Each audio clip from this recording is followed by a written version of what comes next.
কিছুদিন আগে আমার একটা নাকসাপা গাছ ভেঙে গেছিল, তো আমি এই ড্রামের ভিতর লাগাইছি, কিন্তু এই ড্রামের ভিতর এত পরিমাণ জঙ্গল হয়েছে, আমি যে কত কিছু লাগাইছি এটার ভিতর তার শেষ নেই। পুঁই শাক, বাগান বিলাস, যেখানে যদ্দূর পাইছি আমি সবই লাগাই দিছি। এই যে অপরাজিতা আছে, কুঞ্জলতা আছে, নয়টার ফুল গাছ আছে, তারপরে এই জায়গায় সুসান বাইনি আছে, মানে প্রচুর কিছু লাগাইছি। কিন্তু হঠাৎ করে সেদিন মনে উঠলো যে আমি তো নাকচাপা গাছও লাগাইছিলাম, আছে নাকি পচে গেছে। এই যে দেখো,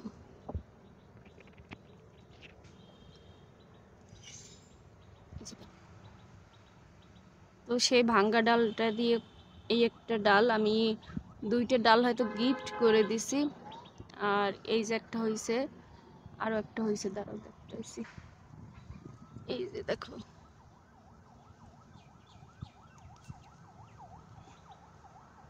মাশাল্লাহ খুবই সুন্দর শিকড় আসছে। তো সেই ভাঙ্গা ডাল থেকে দুইটা আপাতত আমি পাইছি। কাটিং 3-4টা লাগাইছিলাম, কিন্তু এখন আমি খুঁজেই পাইতেছি না, আর আছে কিনে কইতে পারি না।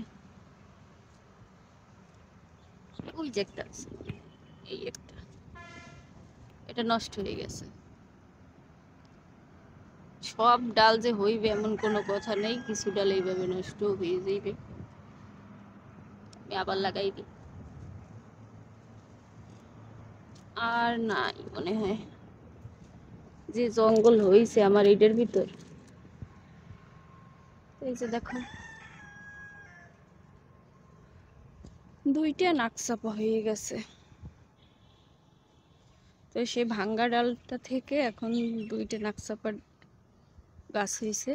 এই দুইটাকে রিপোর্টিং করে দেবো আলাদা জায়গায়, ওই জায়গা থাকলে আমি খুঁজেই পাই না। তো ওই যে এইটার ফুল হয়েছে, ওই আমি এইরকম ধরে একটু টান দিছি, পর একদম ডালটা ভেঙে গেছিল। তো সেটা থেকে এখন আমার দুইটা চারা হয়ে গেছে, মাশাল্লাহ। নাকচাপার ডাল থেকে চারা করা খুবই সোজা।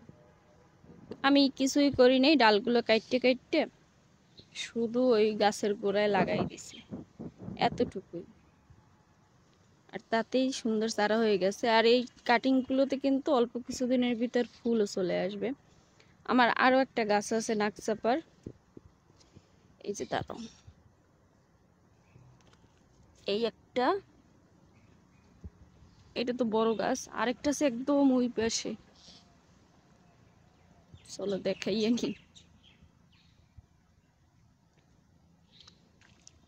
এই গাছটা যে আমি লাগাইছি এটার কাটিং একদম এতটুকু ছিল, ডালটা ভেঙে গেছিল, তখন লাগাই দিয়েছিলাম, তখন এই গাছটা হয়ে গেছিল। মাশাল্লাহ এখন অনেক বড় হয়েছে, ফুলও ফোটে।